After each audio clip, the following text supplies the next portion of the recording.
Hello दोस्तों, स्वागत है एक नई वीडियो में। और आज की इस वीडियो में हम लोग प्रश्नावली 1.3 का क्वेश्चन नंबर 5 देखने वाले हैं। इससे पहले जो भी क्वेश्चन है उसको हम लोग पिछले वीडियो में कवर कर चुके हैं। अगर आप उस वीडियो को नहीं देखे हैं तो जाकर उस वीडियो को पहले देख लीजिए। ठीक है। यहाँ पर क्वेश्चन है कि 1/17 के दशमलव प्रसार में अंकों का पुनरावृत्ति खंड में अंकों की अधिकतम संख्या क्या हो सकती है। अपने उत्तर की जाँच करने के लिए विभाजन क्रिया कीजिए। ठीक है। देखिए यहाँ पर हम लोग हल लिखेंगे और इसको किस प्रकार से हम लोग बनाएंगे उसको देख लेते हैं। ठीक है। 1/17 जो है 1/17 के दशमलव प्रसार में, ठीक है, दशमलव प्रसार में जो दशमलव प्रसार में अंकों की अधिकतम संख्या क्या हो सकती है। 16 सॉरी, अंकों के पुनरावृत्ति खंड, मतलब पुनरावृत्ति का मतलब कि वहाँ से वो संख्या क्या हो रहा है, रिपीट होने लग जा रहा है। ठीक है। जैसे 454 454 454, तो जो पुनरावृत्ति खंड का अधिकतम संख्या, क्या अंकों की संख्या क्या हो जाएगा, 3 हो जाएगा। 454 454 ये होने लग जा रहा है। ठीक है। उसी प्रकार यहाँ पर पूछ रहा है कि 1/17, ठीक है, 1/17 के दशमलव प्रसार में, ठीक है, में अंकों का अधिकतम संख्या क्या हो सकती है। अंकों की अधिकतम संख्या, अधिकतम संख्या 16 होती है। ठीक है। अधिकतम संख्या क्या होती है, 16 होती है। ये हम लोग लिख लेंगे यहाँ पर पहले। ठीक है, इस लाइन को लिख लेंगे। 1/17 के दशमलव प्रसार में अंकों के पुनरावृत्ति खंड में अंकों की अधिकतम संख्या क्या होती है, 16 होती है। ठीक है। अब इसको जांच किस प्रकार से करेंगे, जांच करने के लिए हम लोग विभाजन क्रिया का इस्तेमाल करेंगे। ठीक है। तो यहाँ पर हम लोग ऐसे जांच आप लिख सकते हैं। ठीक है, जांच लिख दीजिए। उसके बाद क्या करना है, 1/17 है, ठीक है, मतलब 17 को अंदर रखेंगे, ये तो आपको पता है, और एक को, सॉरी, 17 को बाहर रखेंगे, एक को अंदर रखेंगे। अब यहाँ से हम लोग भाग देना शुरुआत कर देंगे। ठीक है। ये हमारा क्या हो जाएगा, विभाजन विधि। भाग देने वाले जो क्रिया, विभाजन क्रिया, इसको बोलते हैं हम लोग, भाग देते हैं जहाँ। और यहाँ पर जो अंक आएगा उसके बाद कहाँ से रिपीट होने लग जा रहा है वो चीज़ हम लोग यहाँ पर ही चेक कर लेंगे। ठीक है। यहाँ पर क्या देखिए, 17 यहाँ पर 0 है, मतलब यहाँ पर अभी फिलहाल कुछ नहीं है। यहाँ पर हम लोग क्या दे देंगे, पॉइंट दे देंगे। जब पॉइंट देंगे तो यहाँ पर क्या हो जाएगा, एक दशमलव, अगर यहाँ पर देते तो यहाँ पर एक 0 आ जाएगा। ठीक है। अब एक और 0 हमको चाहिए, तो एक और 0 यहाँ पर दे देंगे। अब ये कितना बन गया, 100। बाहर में कितना है, 17। 17 से 100 को भाग कितना बार में देंगे, 5 बार में। 17 पच्चे 85, घटा देंगे। घटाने के बाद हमारे पास क्या मिलेगा, यहाँ से मिल जाएगा हमको 5, और यहाँ से ये यहाँ से लिख लेगा, यहाँ पे 15। ठीक है। ओके।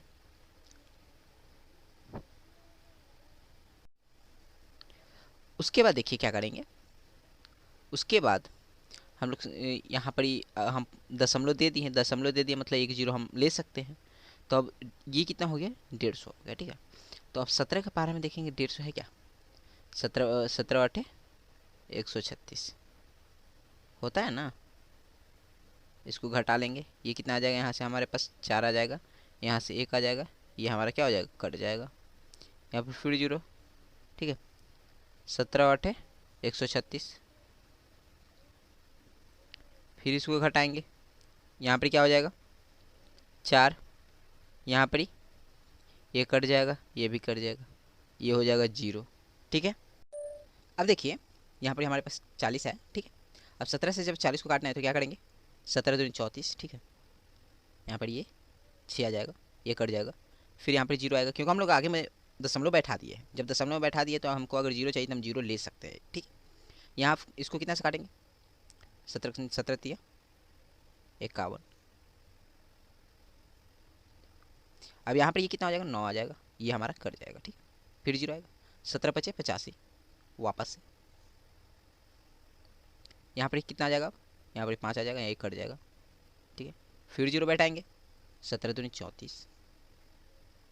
देखिए कहाँ तक ये पॉइंट जो दशमलव है वो कहाँ से जाकर हमको वापस से 100 मिलेगा, मतलब 1 मिल जाएगा हमको। ठीक है। देखिए कितना बार मिलता है, वही हम लोग को चेक करना है। ठीक है। यहाँ पर क्या हो जाएगा, 0 है, एक हासिल लेगा 10, 10 में 4 जगह 6, और यहाँ से हमारे पास 1 आ जाएगा, 0 बैठाएंगे। ठीक है। अब ये बन गया 160, तो 17 9 153, इससे हम लोग काटेंगे इसको।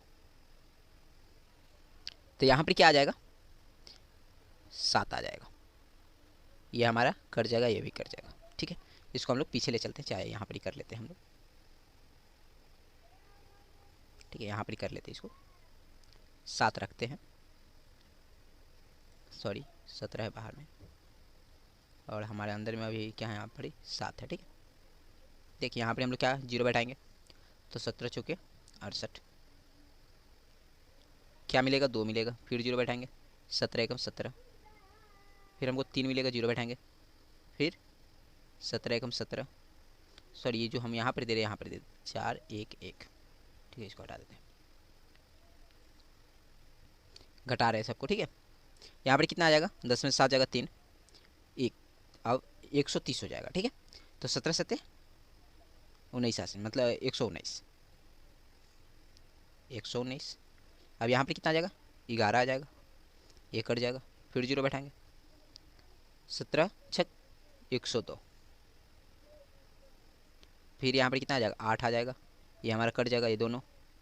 अब 17 चुके 68,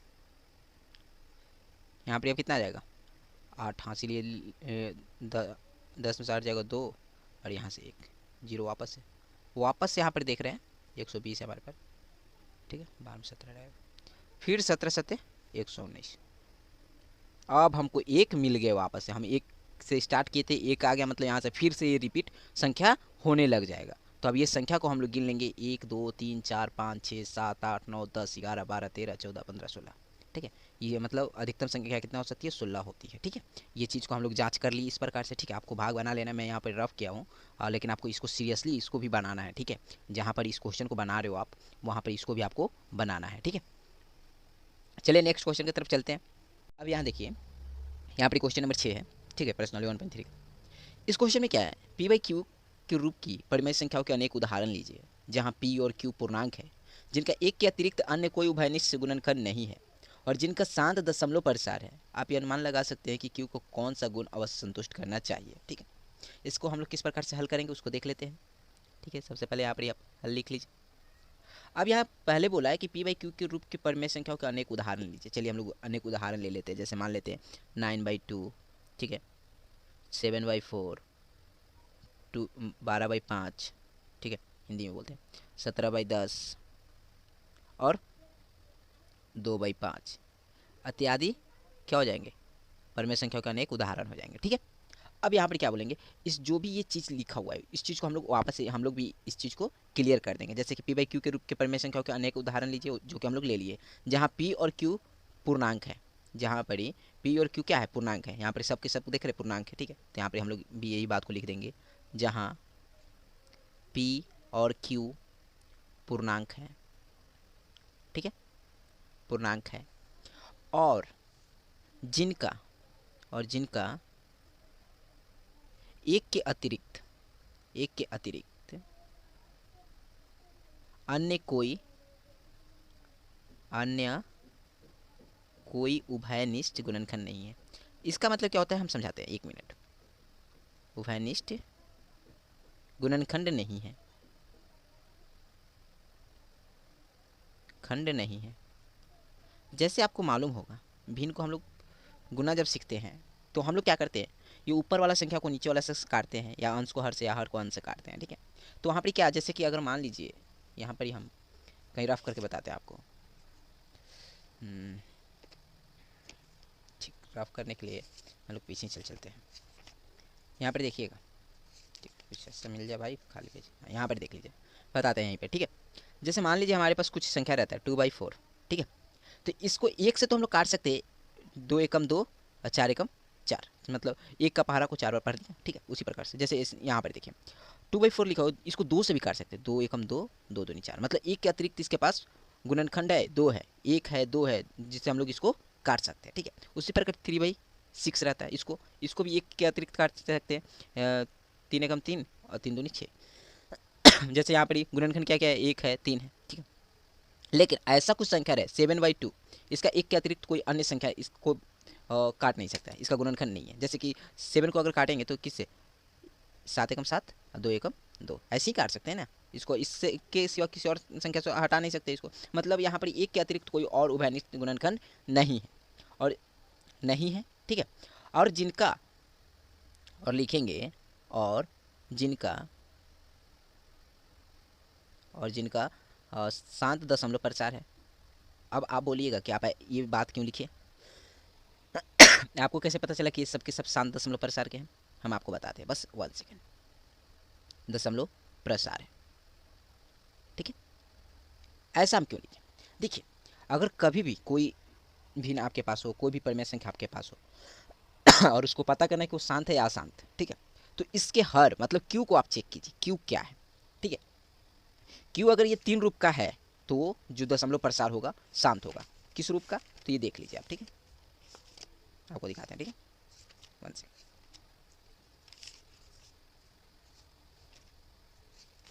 पूरा भरा पड़ा है कोई बात नहीं। अगर क्यू जो है वो 2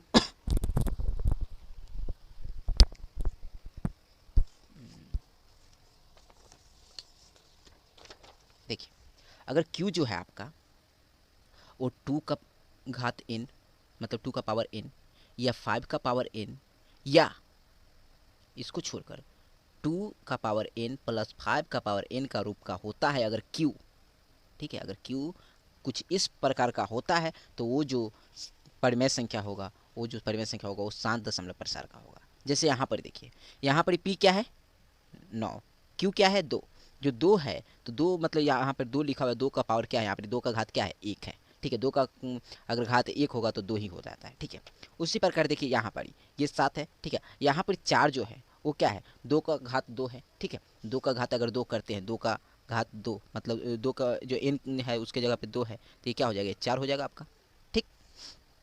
उसी प्रकार 12/5, ठीक है, 12/5 तो यहाँ पर क्या है, यहाँ पर 5 का घात 1 है, ठीक है, 5 का घात n है तो 5 का घात यहाँ पर क्या है n की जगह पे 1 है, ठीक है। उसी प्रकार यहाँ पर देखिए 17/10, 17/10 मतलब 2 का घात 1 है, 5 का घात 1 है तो मतलब ये 10 हो जाएगा, ठीक है। अब 2/5, 2/5 की जगह पे 5 का घात क्या है 1 है, ठीक है। इस प्रकार से यहाँ पर जो भी हमारा इस क्यू की जगह पर अगर ये मैच कर गया तो हम बोल देंगे कि वो जो दशमलव प्रसार है वो शांत होता है, ठीक है। अब इसका जो दशमलव प्रसार है वो क्या क्या हो जाएगा, अब दशमलव प्रसार इसका जो है वो क्या होगा उसको भी हम लोग देख लेते हैं, ठीक। जैसे देखिए 9/2 इसका क्या हो जाएगा, इसको अगर काटेंगे तो 4.5, ठीक है, शांत है, इसके आगे नहीं जाएगा। उसी प्रकार यहीं पर सब हम करके दिखा देते हैं 7/4, ठीक है, इसका दशमलव प्रसार क्या हो जाएगा 1.75, ठीक है। ये आप चाहे तो कर सकते हैं अपने से, ठीक है। अब 12/5, 12/5 का दशमलव प्रसार क्या हो जाएगा 2.4, ठीक है। उसी प्रकार 17/10, ये 17 है, ठीक है, इसका क्या हो जाएगा 1.7। उसी प्रकार 2/5, इसका क्या हो जाएगा 2/5, इसका क्या हो जाएगा 2/5 का हो जाएगा 0.4, ठीक है। अब इसको हम लोग एक और बात यहाँ पर लिखना है, यहाँ पर लिखा हुआ है कि यह अनुमान लगा सकते हैं कि क्यू को कौन सा गुण अवश्य संतुष्ट करना चाहिए। तो यहाँ पर हम लोग लिख देंगे कि शांत दशमलव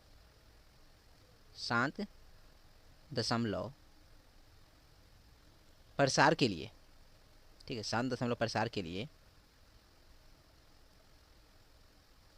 जो क्यू का अभाज्य गुणनखंड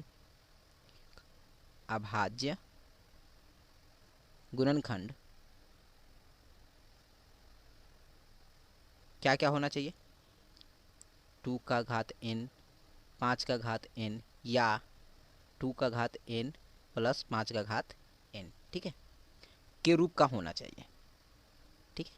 ये आपका इसका आंसर हो जाएगा, रूप का होना चाहिए। यहीं पर इस वीडियो को समाप्त करते हैं, और जो भी नेक्स्ट वीडियो रहेगा उसमें हम लोग कुछ नए चीज़ को देखेंगे, ठीक है। इसको आप लोग फटाफट नोट कर लीजिए, अपने दोस्तों के बीच जरूर से जरूर शेयर कर दीजिएगा ताकि वो भी इससे अपना पढ़ाई कर सके, ठीक है। अगर किसी प्रकार की कोई दिक्कत आ रही हो तो आप नीचे कमेंट कर सकते हैं। चलिए मिलते हैं नेक्स्ट वीडियो में, आप अपना पढ़ाई करते रहिए, चैनल पर नए तो सब्सक्राइब कर लीजिएगा, वीडियो अच्छी लगे तो लाइक कर दीजिएगा। Thank you for watching this video. जय हिंद, जय भारत।